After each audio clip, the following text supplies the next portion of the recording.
Salut à tous, aujourd'hui on s'intéresse au cas Le Pen. Alors vous étiez nombreux à attendre cette vidéo, parce que certains me soupçonnaient d'être de ce bord-là, mais non, je ne le suis pas, et puis bien sûr je vais expliquer pourquoi, mais en tout cas il faudra trouver autre chose pour me critiquer. Pour autant, la question du vote FN se pose pour de plus en plus de personnes qui sont dégoûtées de la politique. Sarko c'était pas génial, le hollandisme révolutionnaire, on a vu ce que ça a donné, Fillon il est noyé dans les affaires, Macron c'est pas tellement mieux, puis ça sent un peu la continuité dans le changement. Donc il faut s'orienter vers la troisième voie, celle qu'on n'a pas encore essayée, la mieux placée pour sortir du bipartisme, la vraie candidate anti-système, Marine Le Pen. Ça c'est le discours de certains frontistes avec qui j'ai pu discuter, mais qui ont une nette tendance à excuser au FN ce qu'ils reprochent aux autres partis. Rien qu'en prenant des exemples récents, on voit bien que le FN est loin d'être un parti blanc comme neige. Par exemple, vous avez Jean-Pierre Zlabo, qui a été employé par le FN comme chauffeur sans être déclaré pendant 17 ans. Il a porté plainte contre le FN après s'être fait virer comme un malpropre suite à des problèmes de santé. Vous avez aussi l'affaire des kits de campagne surfacturés et parfois fourgués de force aux candidats. Ça pouvait atteindre jusqu'à 16 000 € pour des prestations pas toujours assurées et financées par des prêts fournis par le FN à des taux d'intérêt de 7%. C'est à peu près le niveau des taux d'intérêt grecs en ce moment. La société Riwal, qui fournissait ces fameux kits de campagne, est évidemment détenue par un proche du FN, et à la fin, tout ça était payé par l'État via le remboursement des frais de campagne des candidats. Une méthode bien pratique pour renflouer les caisses du parti sur le dos du contribuable, tout en enrichissant ses proches. Marine Le Pen et 5 autres députés européens frontistes ont aussi des petits problèmes avec leurs attachés parlementaires.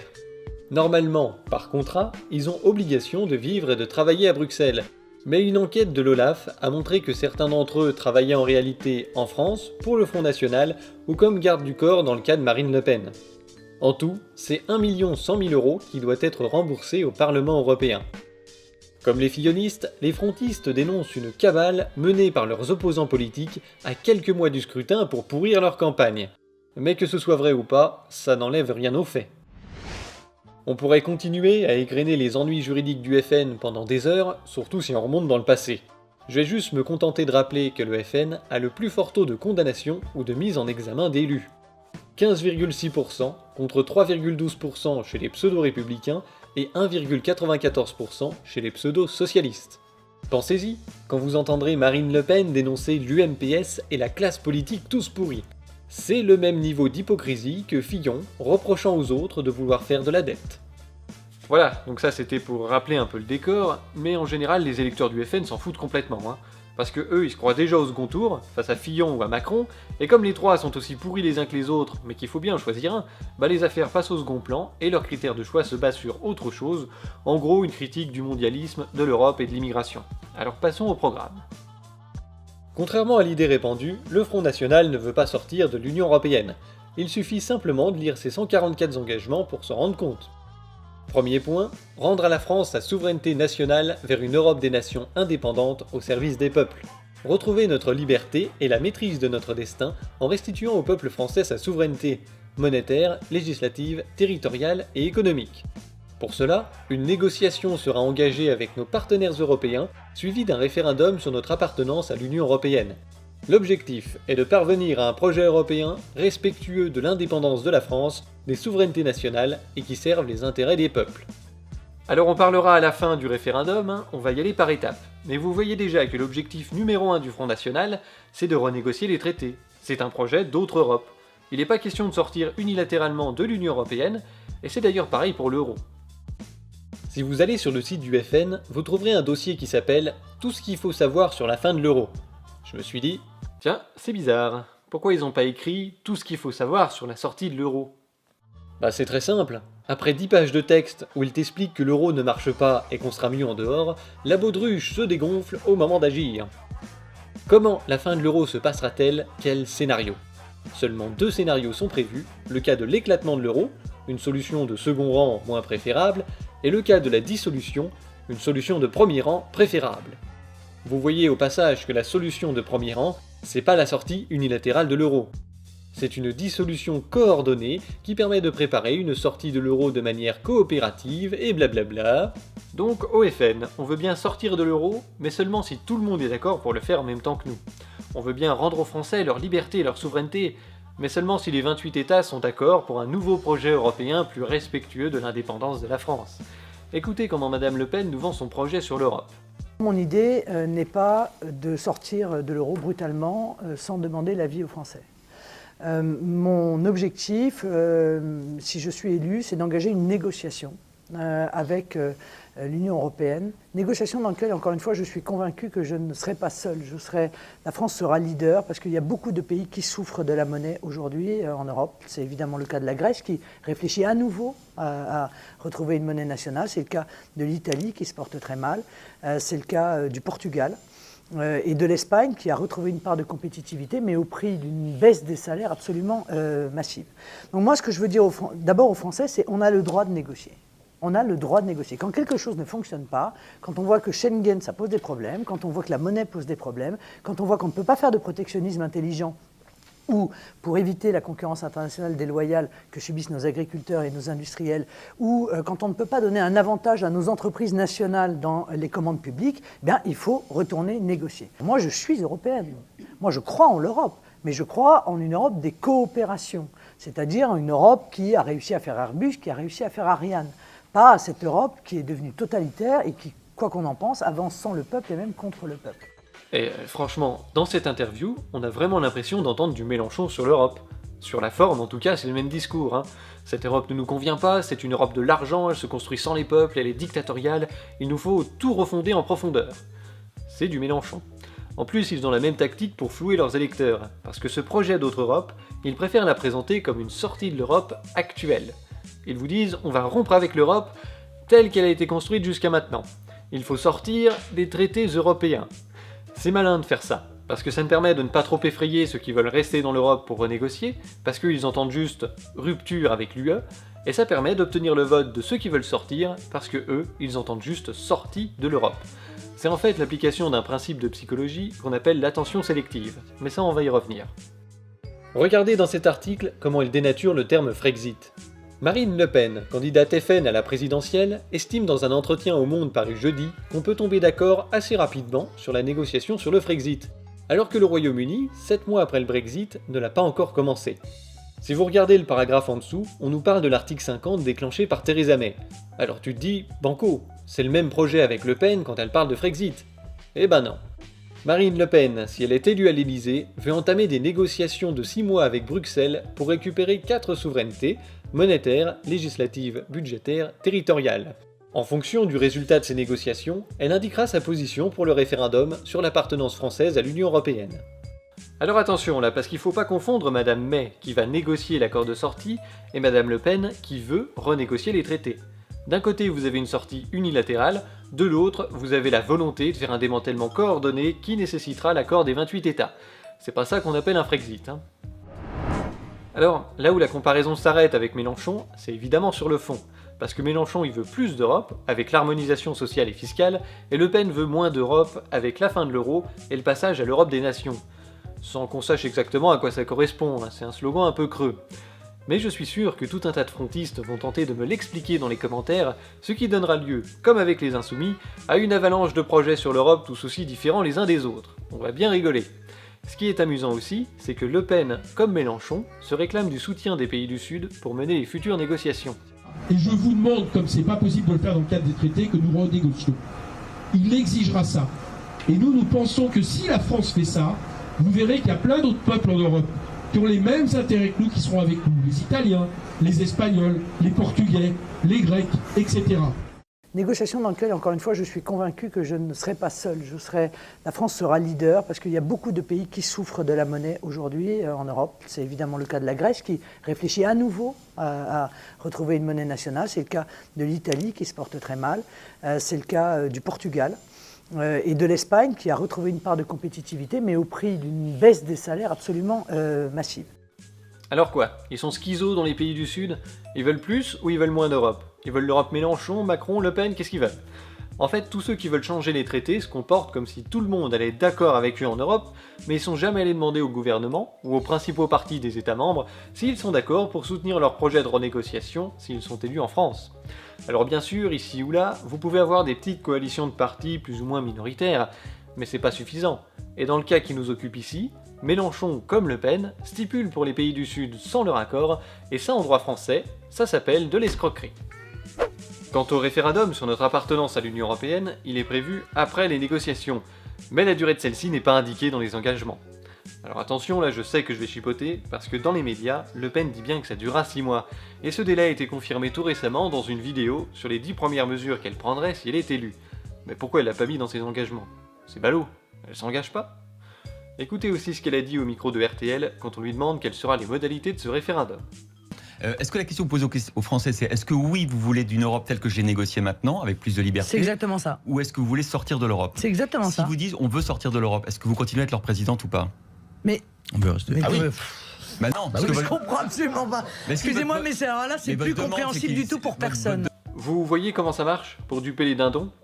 Elle répond « c'est exactement ça » à 2 propositions qui sont opposées, puis elle se plaint qu'on n'y comprenne plus rien et elle fait porter la faute aux journalistes. Quand on veut rester dans l'ambiguïté, c'est plutôt malin de faire ça, hein. Elle joue encore sur le principe d'attention sélective. Écoutez bien parce qu'elle va recommencer à la fin de l'extrait. Bah non, parce que je comprends absolument pas. Excusez-moi, mais alors là, c'est plus compréhensible du tout pour personne. Votre demande, c'est qu'ils vous disent oui. Vous avez bien négocié et on reste en Europe, c'est ça votre proposition? Non, mais... Ou pas? Non. J'aurais fait une négociation. Je livrerais cette négociation aux Français. Je leur dirais voilà, cette nouvelle Europe que vous avez espérée, parce que vous voulez moins d'Europe et plus de France depuis des années que personne ne vous entend, parce que vous avez été trahi au moment du référendum de 2005. Vous aviez dit non et vos dirigeants politiques de droite comme de gauche ont dit oui. J'ai négocié cette nouvelle Europe. Je vous la livre. Est-ce que cette nouvelle Europe vous va? Si elle vous va, alors il faut rester dans cette nouvelle Europe, et si elle ne vous va pas, alors il faut que vous votiez pour sortir de cette nouvelle Europe. Que je vous posais. Voilà. Mais c'est moi qui déterminerai. Mais c'est moi qui le déterminerai, monsieur. Pardon, monsieur Jacques. Oui ou non, c'est moi qui, à l'issue de la négociation, dirais voilà, ça me va. Donc nous pouvons rester, et je vous conseille de rester. Et je vous conseille de rester. Ou ça ne me va comme pas. Ils l'ont dit à Cameroun. J'ai déjà répondu 3 fois à cette question dans les 5 dernières minutes. Vous voulez que je vous dise une chose? Vous vous écoutez tellement parler qu'en réalité, vous n'écoutez pas les réponses des gens que vous interrogez. Ça pose vraiment un souci. Je crois que les Français qui nous écoutent n'ont pas compris ce que vous ça, vouliez dire. Je ne vois pas comment ils peuvent comprendre. Ce que veut dire Christophe, c'est que le cas échéant, les Français pourraient trouver que vous n'êtes pas suffisamment radical à l'égard de l'Europe. Voilà. Et qui préféraient sortir complètement de l'Europe comme les Anglais l'ont fait. Ils seraient encore plus... encore plus radical que vous. Eh bien, très bien, mais tout ça fera l'objet d'un beau débat. Très bien. Bon, Alors là, elle dit clairement que le Frexit, c'est une position plus radicale que la sienne, qu'elle veut renégocier les traités pour avoir moins d'Europe, et dans cette interview de 13 minutes que je vous conseille vivement d'aller regarder, à aucun moment elle ne donne un délai pour ces négociations. C'est pourtant essentiel. Mais un jour elle le dit, un autre jour elle le dit pas. Elle le met pas dans ses engagements, mais elle le met dans un machin thématique. Moi j'ai un peu le sentiment que ce référendum sera déclenché que quand elle sera satisfaite du niveau de renégociation. J'aurais fait une négociation. Je livrerai cette négociation aux Français. Je leur dirais voilà, cette nouvelle Europe que vous avez espérée. J'ai négocié cette nouvelle Europe. Je vous la livre. Est-ce que cette nouvelle Europe vous va? Si elle vous va, alors il faut rester dans cette nouvelle Europe. Et si elle ne vous va pas, alors il faut que vous votiez pour sortir de cette nouvelle Europe. Que je vous posais. Voilà. Donc, lors de son référendum, vous devrez choisir entre la sortie de l'Union Européenne ou la participation à l'Union Européenne refondée. On trouve exactement la même chose chez Mélenchon. Si vous allez à la page 84 de son programme, vous trouverez la phrase suivante. En cas d'accord, le résultat des négociations sera soumis à référendum du peuple français qui décidera souverainement de sa participation à l'Union Européenne refondée ou de la sortie. Donc ça, c'est un truc dans parce que tant qu'il n'y a pas d'accord des 28 chefs d'État sur un projet d'Europe refondée, il n'y a pas de référendum possible. Puisque les modalités de celui-ci, c'est justement soit la sortie, soit la participation à l'Europe refondée. Donc faut bien qu'elle existe. Vous voyez l'arnaque? Sauf que l'Europe des nations de Madame Le Pen, ça n'arrivera jamais. Hein. En plus des arguments que j'ai déjà donnés dans mes vidéos sur Mélenchon sur l'impossibilité de changer les traités, faut bien se rendre compte que l'immense majorité des chefs de gouvernement en Europe sont issus de l'équivalent du PS et des Républicains, et que ces gens se font élire dans leur pays en faisant campagne contre l'extrême droite. Ils vont avoir l'air de quoi si ensuite, au niveau européen, ils s'allient avec le diable de la République pour changer les traités? En plus, tous ces gens sont d'accord avec l'idée de la construction d'un État supranational continental, ce qu'ils veulent, c'est plus d'Europe. Chacun à leur façon évidemment, mais ils en veulent pas moins. Donc la pauvre Le Pen sera toute seule. Ce qui me fait vraiment douter de cette promesse de référendum, c'est que seulement 19 jours avant le premier tour, on a appris que les négociations ne commenceraient pas dès le début de son mandat, mais après les élections législatives en Allemagne et en Italie, donc pas avant 2018. Je ne sais pas pourquoi on attendrait les élections dans ces pays en particulier, puisqu'il faut de toute façon l'unanimité des États membres pour changer les traités. Et en comptant 50 mandats par chef de gouvernement dans chacun des 28 États, ça nous fait un changement de régime tous les 2 mois et 4 jours en moyenne. Alors, il y a constamment des élections dans les pays de l'Union Européenne. Le Pen va pas constamment attendre de savoir avec quelle majorité elle va négocier dans tel ou tel pays. C'est débile, il n'y a aucune raison d'attendre. Alors pour résumer, la durée des négociations est floue, le référendum n'a pas de date fixe, il est conditionné à l'obtention d'un accord qui n'arrivera jamais, et Le Pen a déjà repoussé une fois ce référendum alors qu'elle n'est pas encore élue. Donc ces trucs c'est du bidon, hein, faut pas compter dessus. Je vais terminer sur le programme en vous montrant le texte d'introduction des 144 engagements écrits par Marine Le Pen qui fixe une sorte de diagnostic général de la situation. Alors on va jouer à un jeu, vous allez essayer de compléter la phrase suivante. Je veux aussi rendre leur argent aux Français, parce que depuis de trop nombreuses années, notre politique sociale et fiscale appauvrit les classes moyennes et populaires alors qu'elle enrichit les multinationales et dilapide l'argent public via. Réponse A, la corruption des élus. Réponse B, les politiques d'austérité en Europe. Réponse C, une immigration totalement incontrôlée. Réponse D, les dérives du capitalisme. C'est la mer Noire. Eh oui, c'était la réponse C, une immigration totalement incontrôlée bien sûr. Si vous n'aviez pas trouvé, vous avez le droit à une deuxième chance. Vous en êtes conscient, cette élection présidentielle mettra face à face 2 visions. Le choix mondialiste d'un côté, représenté par tous mes concurrents, qui cherchent à détruire nos grands équilibres économiques et sociaux, qui veut l'abolition de toutes les frontières, économiques et physiques, et qui veut toujours plus. Réponse A, d'Europe. Réponse B, d'immigration.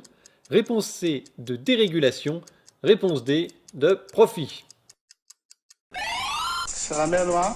Et oui, réponse B, toujours plus d'immigration et moins de cohésion entre les Français. Bravo à tous ceux qui ont trouvé, c'était vraiment pas facile. Au FN, la cause numéro 1 des problèmes économiques et sociaux en France, c'est l'immigration et rien d'autre. Première nouvelle. Bon, il y a des choses qui peuvent jouer, hein, comme la directive des travailleurs détachés, mais ça me semble un peu exagéré, non ? Les délocalisations. Il faut suspendre immédiatement Schengen. Les élus qui tapent dans la caisse. Il faut retrouver la maîtrise de nos frontières. La privatisation des services publics. Il faut arrêter l'immigration. La suppression des départements. Il faut s'attaquer au communautarisme et au développement du fondamentalisme islamiste dans notre pays. Voilà, donc ça c'est un bel exemple d'explication monocausale, c'est le bon vieux fonds de commerce du Front National. En eux-mêmes, les 144 engagements n'ont pas grand-chose d'extrémiste, mais ils n'ont rien d'ambitieux non plus. Prises individuellement, il y a des choses intéressantes, mais il y a aussi des petites mesurettes, genre baisser le prix du gaz de 5%.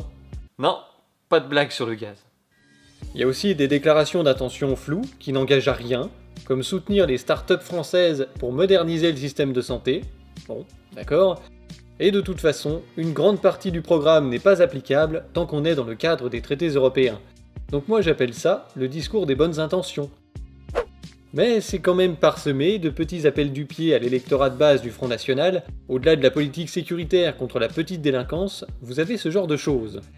Défendre les droits des femmes, lutter contre l'islamisme qui fait reculer leurs libertés fondamentales. On va revenir à cette très instructive interview sur RTL. À un moment, le journaliste égrène son programme en lui disant « Voilà, sur le plan économique, il y a tout un tas de trucs que vous n'allez pas pouvoir faire en restant dans l'Union Européenne. » Et Le Pen lui répond « Mais oui, vous avez raison, merci de montrer que l'Europe est une prison, que les autres mentent quand ils disent qu'ils pourront faire ceci et cela. » Et le journaliste lui répond « Mais justement, pendant le délai des négociations, vous n'allez pas pouvoir le faire non plus. » Et Le Pen a trouvé la parade. Je vous laisse écouter, faites attention à l'utilisation des mots « sortie de l'Europe » et « négociation ». Ça veut dire quand même que pendant tout ce laps de temps, vous ne pouvez pas mettre en œuvre votre programme économique. Bah non, beaucoup. Ah bah si, je peux quand même. Je parle du programme économique. Hein. Vous avez, voilà, proposition 36, soutien aux entreprises par protectionnisme intelligent, vous nous dites que vous ne pouvez pas. Rétablissement de la monnaie nationale, on attendra la fin des négociations. Instaurer le patriotisme économique, proposition 37, en se libérant des contraintes européennes, on attendra la fin de la négociation, je suppose. Proposition 43, fin des mauvaises dépenses publiques liées à l'Union européenne, on attendra, je pense, la fin de la négociation.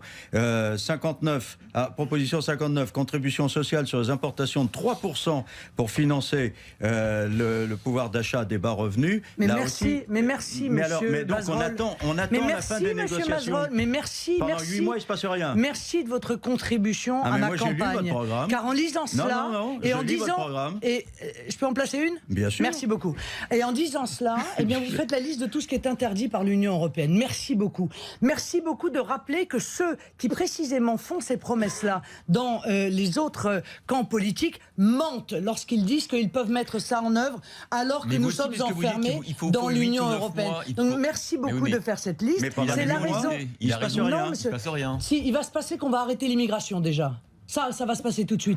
Il va se passer qu'on va commencer à lutter contre le fondamentalisme islamiste, qu'on va faire la liste des Sur le associations, plan économique. qu'on va faire la liste des associations qui aujourd'hui mènent un combat terroriste contre la Marine Le France Pen. pour pouvoir appliquer Marine l'article Le Pen. 411.3. Ça, on va pouvoir le faire tout de suite. On va pouvoir baisser les charges sur les TPE-PME. Ça, on va pouvoir le faire tout de suite, plutôt que de le faire comme les socialistes l'ont mis en œuvre au bénéfice des grands groupes. Ça, on va pouvoir le faire tout de suite. Supprimer totalement les charges sur l'embauche la première embauche d'un jeune de moins de 21 ans. Ça, on va pouvoir le faire tout de suite. Mettre en œuvre l'augmentation de 25% des logements pour les moins de 27 ans. Ça, on va pouvoir Mais le faire pourquoi tout de vous voulez suite. sortir de l'Europe, Augmenter l'allocation adulte handicapé, augmenter le minimum vieillesse. Ça, on va pouvoir le faire Marine tout de Le suite. Pen. Il y a beaucoup de choses en 6 mois qu'on va pouvoir faire tout de suite. pourquoi vous voulez Ça, je vous sortir- l'assure. pourquoi vous Mais voulez sortir merci d'Europe d'admettre que ceux qui font ces promesses-là Ah, et mais qui non, nous disent qu'il faut attendez, rester dans promesses, l'Union européenne je ne sont dis des pas que les menteurs. autres Mais alors, ces promesses-là. pourquoi vous voulez sortir de l'Europe puisque vous pouvez le faire tout de suite? Non mais c'est un gag, ils viennent... Mais précisément pour toutes les raisons qu'a exposé M. Donc vous Mazerolle tout à reconnaissez l'heure. que vous ne pouvez pas le faire comme ça.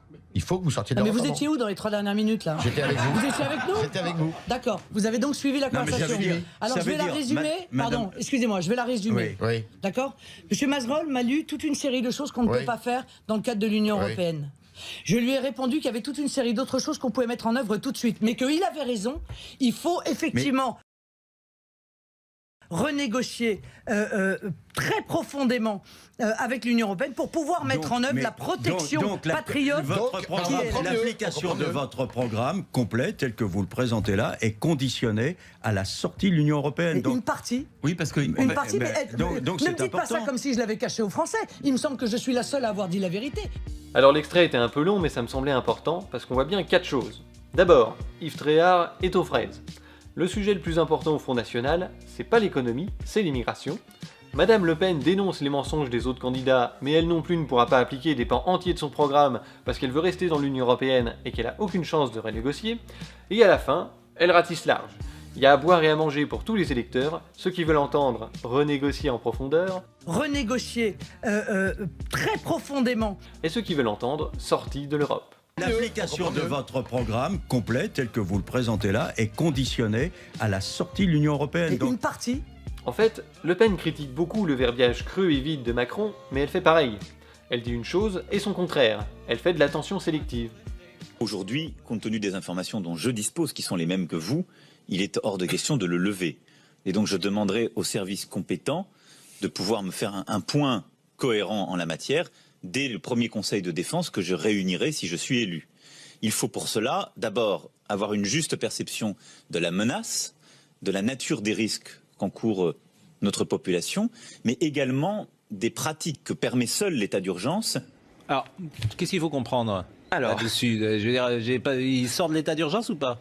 C'est du magnifique Emmanuel Macron. Il réussit le pari de dire en une phrase tout et son contraire. Il commence par dire, en fonction des informations dont je dispose, il est hors de question de le lever. Ce qu'il faut retenir là-dedans, c'est hors de question. C'est-à-dire que la question ne se pose même pas, c'est une absolue certitude, l'état d'urgence doit être maintenu. Et immédiatement après, dans la plus grande des tranquillités, il ne se dérange pas d'ajouter, mais quand je serai élu, je réunirai une commission pour connaître l'état de la menace, donc il dit qu'il ne la connaît pas, la nature des risques encourus, il ne les connaît pas non plus, et les pratiques de l'état d'urgence, il ne les connaît pas non plus. Donc, après avoir dit, il est hors de question de le lever, il dit derrière qu'il n'a aucune information et qu'on verra une fois qu'il sera élu. Il a dit stricto sensu tout, et le contraire de tout. C'est terrible ce que vous nous dites alors. Mais pourquoi pourquoi fait-il ça? Alors, vous savez, ça c'est quelque chose de très important. On appelle ça en psychologie cognitive l'attention sélective. Nous autres êtres humains, nous accordons beaucoup plus d'attention aux informations qui nous confortent dans ce que nous pensons. Ça veut dire que quand Emmanuel Macron dit ça, tous ceux d'entre nous qui pensons plutôt qu'il faut maintenir l'état d'urgence, ils entendent « Ah tiens, Emmanuel Macron a dit qu'il était hors de question de le lever. Je suis heureux, je vais voter pour lui. » Et ceux qui pensent que tout de même, l'état d'urgence, peut-être faudrait-il commencer à se poser des questions, entendre qu'Emmanuel Macron réunira une commission et se disent « Tiens, je suis heureux, il réunira une commission. » Comment ça s'appelle ça? Ça s'appelle l'attention sélective. C'est l'un des biais. Donc si vous voulez plaire à tout le monde, faut dire tout et le contraire de tout. C'est pas pour rien. Moi, je dis ça parfois. C'est pas mais en famille uniquement. Hein. C'est pas pour rien si l'un des mots préférés d'Emmanuel Macron c'est « et en même temps ». Au-delà de tout ça, il y a des raisons tout à fait saines et valables de réguler l'immigration, suffit de lire du Jaurès ou d'écouter du Georges Marchais, pour citer des gens de gauche. Mais le FN pourrit le débat, comme d'ailleurs tout ce qu'il touche. Hein. Vous voulez sortir de l'Union Européenne? Vous êtes un salaud du FN. Vous avez un drapeau français chez vous. Vous êtes un salaud du FN. Vous critiquez l'immigration. Vous êtes un salaud du FN. Vous ne voulez pas voter Macron. Vous êtes un salaud du FN. Le FN se fout complètement d'avoir un débat sincère et équilibré sur l'immigration. Hein. Ils passent leur temps à assimiler immigrés avec musulmans, avec délinquance, avec terrorisme, avec profiteurs d'aide sociale et avec voleurs de pain des Français qui ne travaillent pas. Ils jouent sur la peur des gens pour obtenir leur vote, tout en faisant campagne au nom du peuple. Hein. Ben voyons. Écoutez ce que disait Dominique Martin dans une réunion de coaching avec des militants FN en 2015. Louis l'a dit, nous profitons d'un formidable espoir pour le Front National. La situation dans laquelle se trouve la France est pour nous pleine d'espoir pour ces prochaines élections. Et deuxièmement, un troisième axe sur ces 8 semaines très compactées, la propagande de proximité. Gratter, ça démange. Comprenez bien que quand les gens qui regardent leur télé et sont dans une entreprise en PACA et qui voient que l'usine Renault de Sandouville est en train de fermer, oui, ça lui fait de la peine, mais bon, dire plus que ça. C'est le problème des autres. On est sensible que lorsque l'on est touché soi-même. Vous savez qu'il y a des gens qui arrivent au Front National parce qu'on a brûlé leur voiture ou parce qu'on a agressé leur petite fille. C'est humain. Mais il s'agira effectivement pour nous de créer, c'est peut-être pas bien, mais de créer l'émotion et d'en profiter. C'est-à-dire qu'à chaque fois que dans un département, il y aura un élément fort, susceptible de troubler les électeurs, une fermeture, une agression, un incendie, une délocalisation, il faudra absolument qu'on soit très réactif et que sous les 48 heures, on aille parler aux victimes de cet événement. Voilà, le Front National, vous avez prévenu, vous n'avez pas été assez attentif, maintenant que ça vous arrive, on est là, à vos côtés, pour vous proposer une solution. Mais cette solution, on ne pourra l'appliquer que si vous votez pour nous. C'est assez simple. Donc une propagande thématique, c'est la campagne nationale, une propagande catégorielle, on parle aux gens de leurs problèmes, et une propagande de proximité, c'est-à-dire on réagit à l'actualité et aux événements. Et quand il n'y a pas assez d'événements et d'actualités pour surfer sur les émotions, il suffit de les créer, comme ces militants FN qui cramaient des bagnoles pour dénoncer l'insécurité. Donc, moi, j'ai aucune envie et aucune raison de voter Front National. Je ne veux pas voter pour un parti qui surfe sur les peurs des gens pour obtenir des postes de députés européens.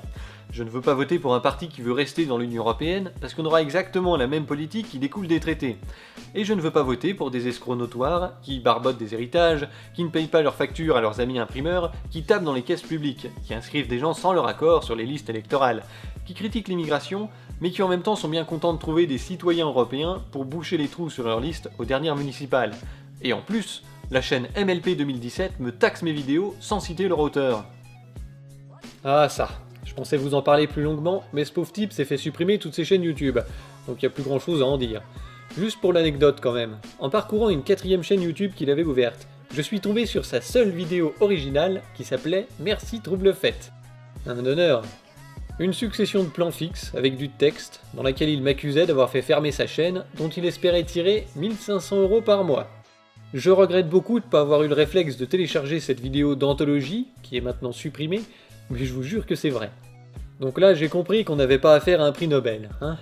Je doute que cette personne regarde cette vidéo, mais je vais quand même lui donner un conseil gratuit. Évite de militer pour le FN en volant le pain des Français. C'est pas très malin. C'est un peu comme de cramer les bagnoles pour dénoncer l'insécurité, ça. Pour en revenir à notre sujet, de toute façon, je ne crois pas que la candidate FN ait elle-même envie de gagner. Les Le Pen ont un talent certain pour pourrir leur campagne au dernier moment en balançant des petites phrases, mi-figue, mi-raisin, suffisamment scandaleuses pour déclencher une polémique dans les médias, mais suffisamment floues pour que leurs partisans leur trouvent des excuses. Quand Jean-Marie Le Pen dit que les chambres à gaz sont un détail de l'histoire, est-ce qu'il dit que ça fait partie d'un tout, et qu'il y a plein d'autres choses à dire, ou est-ce qu'il est en train de minimiser leur importance? Quand Marine Le Pen dit que la France n'est pas responsable du Veldiv, elle parle du peuple ou de l'État? Est-ce que c'est l'État de Vichy ou celui en exil de De Gaulle? Eh ben on s'en fout, parce que quand on s'appelle FN et Marine Le Pen, balancer ça 2 semaines avant le premier tour des présidentielles, c'est torpiller sa campagne. Évidemment, elle va se répandre en pleurniche et en victimisation en disant que la France pour nous à cette époque c'est De Gaulle et De Gaulle n'est pas responsable. Et son électorat de base la soutiendra en dénonçant la cabale et le gauchisme des médias qui montent en épingle et déforment ses propos. Mais ça fera fuir tous les autres. Donc si le FN arrive au second tour, il est assuré de perdre face à n'importe quel guignol, parce que ce genre de phrase donne du crédit au Front républicain. Marine Le Pen s'aborde elle-même sa campagne. Et vous savez pourquoi? C'est très simple, c'est parce qu'un mandat de présidente aurait le même effet sur le FN qu'un mandat de Hollande a eu sur le PS. Éparpillement façon puzzle, discrédit, faillite. Elle préfère largement avoir un petit fonds de commerce de 10-15% de l'électorat, lui assurant un mandat à vie de députée européenne. Elle gagne 15 000 balles par mois, elle a beaucoup moins d'emmerdes et de responsabilités, et elle peut continuer à donner des leçons de bonne gestion à tout le monde. C'est quand même vachement plus confortable, vous ne trouvez pas? Bon Marine, pour ces présidentielles, c'est encore raté, mais ça progresse et je sens que la prochaine ce sera la bonne. En tout cas, on te retrouve en tête de liste pour les élections européennes de 2019, hein? Allez, bisous.